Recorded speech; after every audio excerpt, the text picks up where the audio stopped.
Terlebih fans dari Didi Kempot sangat besar, begitu juga Salma pun mempunyai para fansnya tersendiri. Lucinta Luna protes dengan hujatan terkait kehamilannya, sebab sebagian publik menyebut kehamilan Lucinta Luna ini dikutuk hingga pindah ke belakang.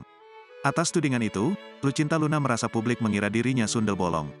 Lucinta Luna pun terusik ingin angkat kaki dari Indonesia gegara selalu dihujat warganet. Bahkan Lucinta Luna minta dijemput Alan untuk pindah ke negara tunangannya itu. Selebgram kontroversial Lucinta Luna mengaku ia bakal pindah negara usai dirinya tak tahan dihujat.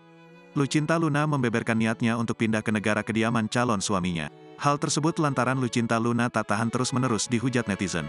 Melansir dari laman Instagram Lucinta Luna pada Rabu, tanggal 27 September tahun 2023, perempuan berusia 34 tahun tersebut memposting pemberitaan negatif soal dirinya.